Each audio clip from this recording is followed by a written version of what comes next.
At the beginning of the 20th century, the Russian Navy experienced a series of shocks that brought it to its knees. The first significant hit came with the Russo-Japanese War, when the Russian Empire lost almost all of its big ships.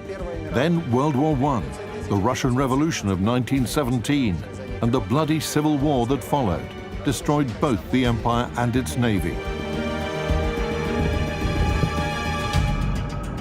Nevertheless, the Bolsheviks looked to the future with optimism when they started building the new socialist state.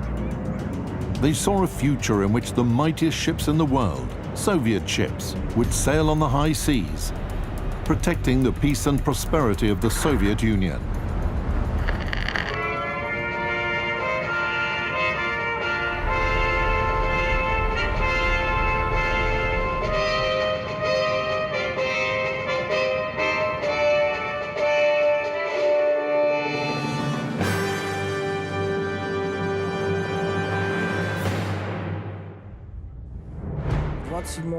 In 1927, with the threat of war in the past and diplomatic relations with Great Britain broken, it became obvious that the Soviet Union couldn't repel an attack, even if it came from neighboring Poland and Romania. For this reason, in 1928, the state approved a program for the first 5-year plans. These resulted in the development of their heavy industry, particularly the metallurgy industry, which enabled the start of military construction and the development of the armed forces. So the state approved the program for building large capital ships within the framework, developing the armed forces and military construction. The program of large shipbuilding adopted in 1936 presupposed that in the following 10 years, it would introduce around 530 ships of the primary types into service, with a total displacement of more than 1.3 million tons. Battleships were planned to have comprised half of that tonnage. The funniest part of this was that not a single great country in the world, out of their potential enemies, considered the Soviet Union as an enemy they might battle at sea. That's why they were completely indifferent to anything that the Soviet Union planned to construct. Moreover, one shouldn't forget that the Soviet state was absolutely closed. Everyone was under suspicion. Everything was top secret. That's why the countries of the West didn't even suspect that we were planning or building anything. Soviet shipbuilders based their knowledge of how a battleship of that era was supposed to be on the characteristics of the new heavy ships being built by leading sea states in the mid-1930s. In February 1936, the requirements specifications for designing a Baltic Sea battleship, Project 21, and a Pacific Ocean battleship, Project 23, were formulated. After revisions of the technical requirements specification of Project 23, it was named as a Type A battleship. In the spring of 1937, when officials of the Soviet Union learnt that the Japanese and Germans had started building battleships with a minimum displacement of 50,000 tons, the Ministry of the Shipbuilding Industry suggested that the Design Bureau should rework the project without any limitations in a period of 3 months. In November 1937, Project 23 received its third revision. After 18 months, its final requirements specification were approved, and by that time, 2 ships were already under construction. The ships should have been built in series, 4 battleships at a time. The keel of flagship Sovietsky Soyuz was laid down in Leningrad. The hulls of Sovetskaya Rossiya and Sovetskaya Belorussia were laid down in Molotovsk, which is now called Severodvinsk, and another, the hull of Sovetskaya Ukraina in Nikolaev. Performance characteristics of Project 23 battleship, 1939. Length, almost 270 meters. Width, almost 39 meters. Draft, 10.45 meters. Full displacement, 65,150 tons. Armor. Primary armor belt, 375 to 420 millimeters. Total horizontal armor, 230 millimeters. Main battery turrets, 230 to 495 millimeters. Armament. Main battery, 9 406mm B-37 guns in 3 turrets. Secondary battery, 12 152mm B-38 guns in 6 turret mounts. AA battery, 4 twin mounts with 100mm B-54 guns,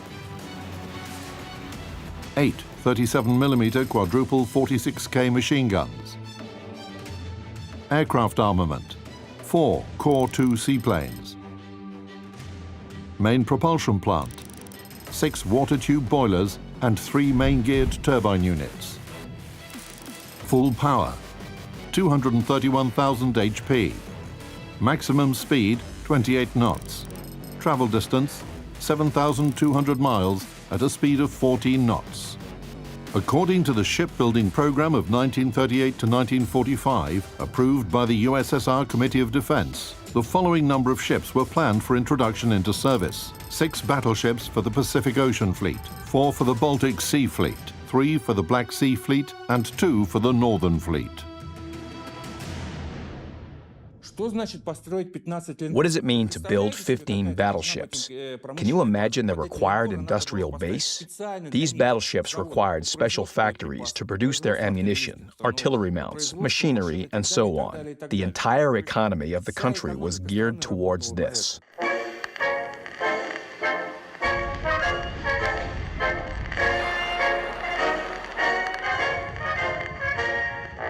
At the time the ships of Project 23 Sovietsky Soyuz were laid down, the Soviet Union was suffering from a severe lack of shipbuilding facilities which could hold such heavy ships. For that reason, a factory in Molotovsk, known now as Severodvinsk, was constructed. It had 2 roofed dockyards, which were used for constructing ship hulls all year round. It allowed the construction of ships in the severe north climatic weather conditions all year round. The weather conditions had no effect on production. Quite a desirable novelty in the world shipbuilding industry.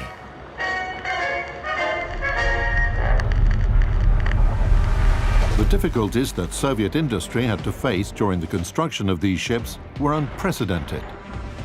Delays in supplying steel for hulls to the shipyards, difficulties in producing armor at the required quality and volume, and most importantly, a lack of skilled specialists. Pre-revolution experience in designing and building large ships was partially lost or obsolete. And as a result, the young Soviet school of shipbuilders had to catch up on the trends of the time, fast. Imagine you're an automobile engineer. You're called to Moscow and then told, today you'll be building not cars, but tanks T-80 or T-90. How would you respond? Perhaps you'd say, but I've never built anything like that. And they might respond, does that mean that you can't build a tank? Are you an enemy of the Soviet Union? A German spy? Now you've been brainwashed.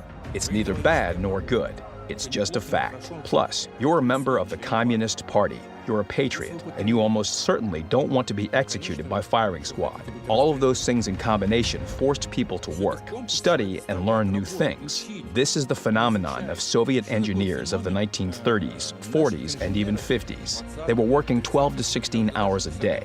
That was a particular Stalinist style, when a boss worked until 8 or 9 o'clock in the evening, and all of their subordinates did the same. What does it mean that you want to go home? Your boss is working. Your boss is thinking about how to build battleship Sovietsky Soyuz. Aren't you thinking about that as well? Yes, you are thinking about that too. The authorities of the country and their armed forces were inspired by the successes of their industrialization, aviation industry, and tank building industry. They were excited about the shipbuilders, who never stopped refining and upgrading their projects, even after they had been laid down. Lacking the necessary experience, searching for optimal solutions required more extensive experiments and theoretical research, which couldn't be always accounted for in the approved terms of the construction program. Everything was in a mess. Specialists, organization, etc. They had no idea how to put all of that together. The structure of the battleship was constantly changing. When engineers began laying down the keel, they were still working out what kind of battleship they should build. Why did this happen? Once again, we didn't have the technology. We didn't have an assembly line for battleships. Technology had moved too far forward, and the Soviet engineers needed to build completely different ships compared to those which had been built by the Russian Empire. Obviously, that introduced some significant corrections into the general understanding of how ships should have looked. To advance their capabilities, they tried to acquire experience from abroad.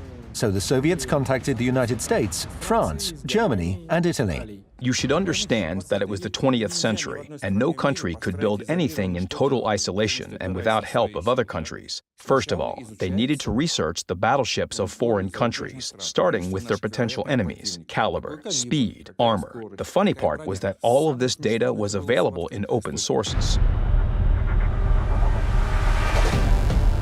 Taking into account the fact that the firepower of any battleship is mostly in its primary guns, the firepower of Sovietsky Soyuz should have corresponded to the firepower of comparable foreign ships. At that time, the largest known foreign naval artillery guns had a caliber of 406mm. The project for a 406mm gun had been in development for the needs of the Russian Imperial Navy before the Russian Revolution of 1917. Almost 20 years later, Soviet engineers returned to that task. But there was a huge abyss between theoretical calculations and the practical implementation of that gun in its metal form. To cross that abyss, a bridge formed of new plants and production standards had to be built. As you might know, they successfully crossed that abyss.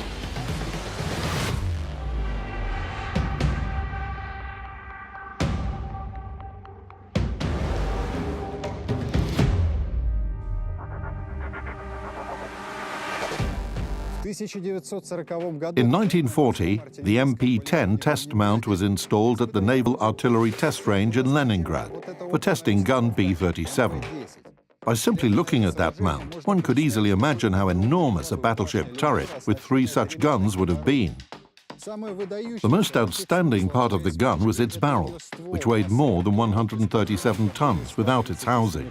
2 blast furnaces were used simultaneously for casting blanks to produce the barrel. Then those gigantic cast slabs were forged on a press and processed on a huge bench, but with a length of around 36 meters. In general, it took around a year to produce a single barrel.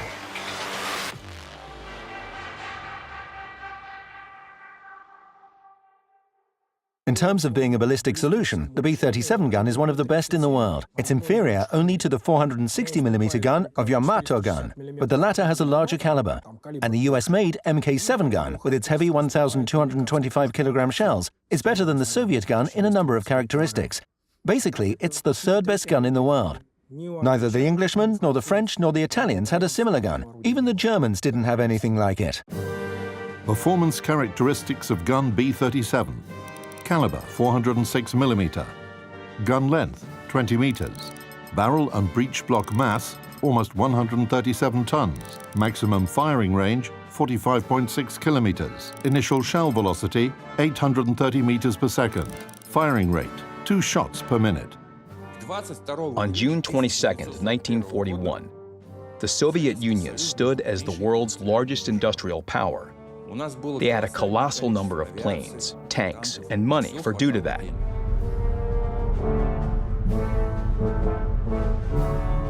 But as soon as World War II started, all of their forces were destroyed on the western border.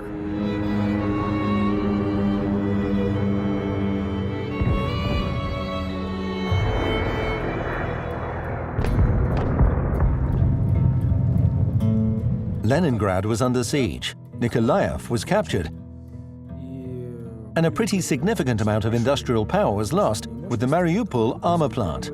It also became apparent that the war wasn't going to be fought at sea, but on land, so all of their forces and supplies were concentrated on provisioning the land front.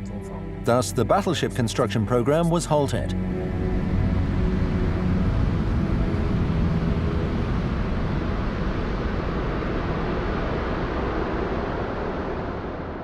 Despite the fact that no battleships of the Sovietsky Soyuz class were built, their primary armament still found a purpose in combat, even though it wasn't at sea. During World War II, the MP-10 mount was added to Artillery Battery 1, the most powerful artillery unit with the longest range in the siege of Leningrad. Over the time of the city's defense, the B-37 gun fired a total of 185 shells at German positions, destroying several artillery batteries, an ammunition warehouse, and a reinforced concrete command post. During the offensive operation to liberate Leningrad that ran from January the 15th to the 20th, 1944, the gun fired 33 shells. One of the shells hit a power plant building that was occupied by Germans, razing the building to the ground.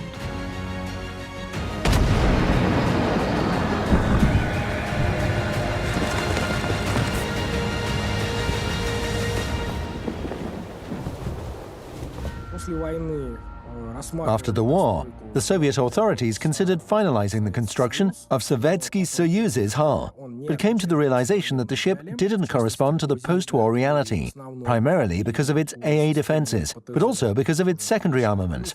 In addition to that, quite a peculiar thing happened. It was revealed that foreign spies had acquired data about the primary characteristics of the battleship. Thus, in 1949, the ship was sent for scrapping. In general, if we analyze the economic situation of that time, we can say that we couldn't have built 15 battleships by 1946, even at the economic development level of that time. But let's imagine the opposite. Assume that nothing tragic happened in 1941, and Sovietsky Soyuz had actually been built. What would the battleship represent if she had been launched? She would have been the most state-of-the-art battleship of that time. These ships could have provided security to the Soviet Union from all directions at sea, and furthermore, fight for supremacy in the theater of war of the seas. One can review the capabilities of battleship Sovietsky Soyuz as a tactical combat unit by comparing her with similar ships being designed in other countries at the time. The only similar ship that was actually built was Iowa. The British Lion and German H-class battleships, like Sovietsky Soyuz, were never built. With respect to her size and displacement, Sovietsky Soyuz was larger than the British Lion and was comparable with US and German battleships. However, she had much better armor than other battleships. Regarding her primary armament, all of these ships were equipped with 9 406mm guns, except for H-39, which should have had 8 guns. The main advantage of the guns installed on Sovietsky Soyuz was the higher initial shell velocity, which provided a high degree of armor penetration and firing accuracy at short and medium distances. That's extremely important for the conditions of bad visibility that are quite common for the Baltic and North Seas. Moreover, the firing range of the Soviet guns was greater compared to the guns of Iowa and Lion. Taking into account that Sovietsky Soyuz had been designed primarily to act within boundary waters, she was inferior to other ships in terms of her speed characteristics. When you start analyzing the topic in such a manner, you begin to understand why these battleships were needed and that the country was capable of building them, and also that the design features of these ships fully corresponded to the situation in the world at that time. If it weren't for the war, the Soviets would have built at least a single ship, possibly even 2. 2 ships wouldn't have resolved any geopolitical situations, but they would at least have been able to cool down some hotheads.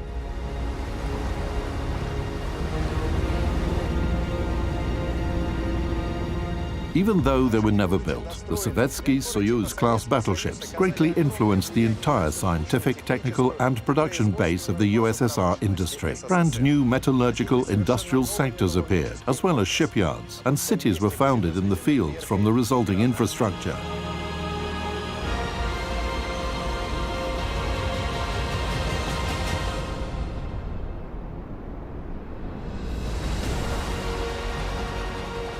The experience acquired by engineers working on the battleship project became the basis of the development of the post-war Soviet Navy. Those people who worked on Project 23 gained confidence in their abilities and bravely accepted the challenges of the new technological era. They went on to successfully create nuclear and guided missile ocean-going ships in the couple of dozen years that followed.